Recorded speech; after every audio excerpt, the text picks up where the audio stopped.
پخواني صدر ډانلډ ټرمپ په ضمانت د خوشی کېدو وروسته خبريالانو سره د خبرو په وخت په ځان د جارجیا ریاست لخوا د کال 2020 د ټاکنو نتیجو بدلولو یو سلويخت پور کړی شوی تورونه یو واره بیا رد کړل او ویل چې مخالفین یې هڅه کوي چې د صدارتي امیدوار د ټاکلو مخه ونیسي.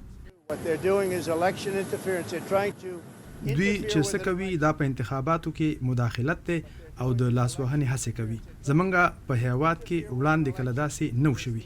ډانلډ ټرمپ د جارجیا ترڅنګ په واشنگټن ډي سي، نیویارک او فلوریډا کې هم په څلورو نورو مقدمو کې د یو نوي جرمونو د تورونو سره مخ دي چې پکې په صدارتي انتخابي مهم کې درغلي کول، د اهمو سرکاري دستاویزاتو په غیر قانوني توګه کارول او د جنوري په 8 نیټه کال 2021 کې خپل پلویان د کانګرس په ودانې برید ته پارول غوندي تورونه شامل دي. ځینې څېړونکي وايي دا تورونه ټرمپ ته سیاسي ستونزې جوړول شي، خو ځینې بیا وايي نوموړی که گرفتار کړی شي هم نو د راتلونکو صدارتي ټاکنو امیدوار په حیثیت هغه خپل انتخابي مهم چلولی شي تر هغه چې نه اهلونه ګرځول شي. دا اوس اړې ګړې جوړوي، په خاصه توګه مقدمې او د مقدمو وخت. دا مقدمې یو داسې وخت کې روان دي چې د انتخاباتو مهم هم روان دي. امریکا کې د شوي سروېګانو تر مخه ډانلډ ټرمپ دا وخت د کال 2023 صدارتي ټاکنو لپاره تر ټولو غوره امیدوار ګڼل کېږي.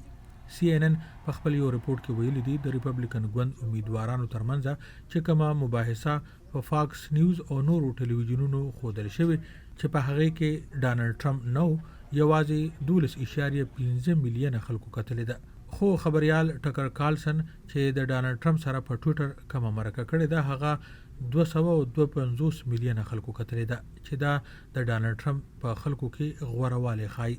د شورو چهارشنبه په ورځ د ریپبلیکن ګوند د امیدوارانو ترمنځ د مکسیکو په پوله د کډوالو راتګ، چین او د اوکراین د جنگ په اړه د امریکا راتلونکي پالیسی د مباحثې اهم ټکی وو. په ویسکانسن ریاست کې شوی په دې مباحثه کې د ریپبلیکن 8 امیدوارانو برخه اخیسته و.